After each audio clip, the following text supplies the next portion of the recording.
এবার একই মঞ্চে পুতিন কিম জিনপিংকে একসাথে দেখে ক্ষুব্ধ ট্রাম্প। তবে কি আমেরিকার বিরুদ্ধে ষড়যন্ত্রের চেষ্টার অভিযোগ? বিশ্ব রাজনীতিতে কিন্তু নয়া সংঘাতের সম্ভাবনা। এই নিয়ে বিস্তারিত জানবো। আমাদের সঙ্গে রয়েছে প্রতিনিধি সৌম্য মুখোপাধ্যায়। সৌম্য, কি জানতে পারছো?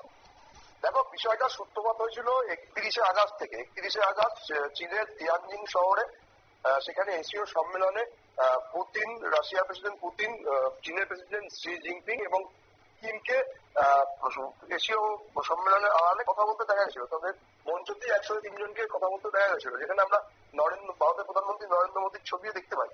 তারপরেই এশীয় সম্মেলন শেষ হওয়ার পরেই জিনপিং, পুতিন এবং কিম তারা আলাদাভাবে বৈঠক করেছেন।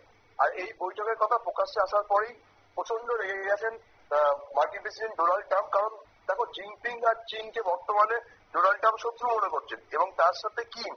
কারণ ডোনাল্ড ট্রাম্প কদিন আগেই দক্ষিণ কোরিয়া এবং উত্তর কোরিয়ার মধ্যে যে নতুন করে সংঘাত তৈরি হয়েছিল সেটা থামানোর চেষ্টা করছিলেন, এবং সেখানে কিমের সাথে তিনি বৈঠকও করতে চেয়েছিলেন। কিন্তু কিম তাকে পরিষ্কার অবহেলা করে বেরিয়ে যায় এবং তিনি ট্রাম্পের সাথে বৈঠক করতে রাজি হননি। এই বিষয়টা প্রকাশ্যে আসার পরে ট্রাম্পের কিছুটা হলেও মুখ পুড়েছিল।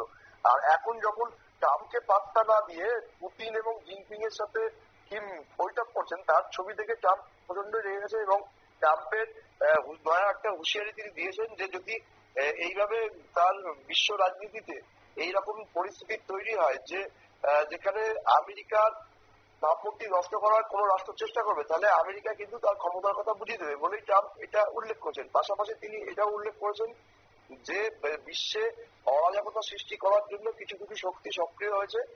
তারা চাইছে যে বিশ্বজুড়ে যে স্থিতিশীলতা আছে, যে শান্তির পরিবেশ বজায় আছে, সেটা নষ্ট হোক। আর সেই জন্যই এই ধরনের বৈঠক হচ্ছে। এই ক্ষেত্রে ট্রাম্প কোনো নাম না করলেও ট্রাম্প যে কিম, জিনপিং এবং পুতিনের বৈঠককে উল্লেখ করছেন, এটা কিন্তু আন্তর্জাতিক রাজনৈতিক বিশেষজ্ঞরা মনে করছে।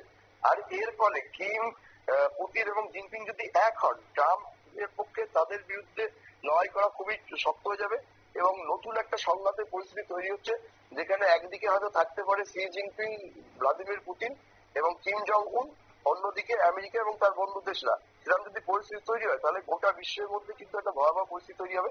কারণ আমরা জানি পুতিন, জিনপিং এবং কিম যদি একজোট হয়, তাহলে তার শক্তি গোটা বিশ্বে একটা অন্যরকম পরিস্থিতি তৈরি করবে, এবং একটা টালমাটাল পরিস্থিতি তৈরি হবে বলে মনে করা হচ্ছে। ফলে একটা নয়া আতঙ্ক তৈরি হচ্ছে বিশ্বজুড়ে। আপনারা শুনলেন, অর্থাৎ সেটি 31শে আগস্টে এশীয় সম্মেলনের একটি বৈঠক ছিল, এবং সেই বৈঠক শেষ হতেই এই পুতিন কিম জিনপিংকে আলাদাভাবে আলোচনা করতে দেখা যায়, এবং তা দেখেই কিন্তু ক্ষুব্ধ হয়ে গেছে ট্রাম্প। নিয়ে নিচ্ছে ছোট্ট একটি বিজ্ঞাপন বিরতি, সঙ্গে থাকুন।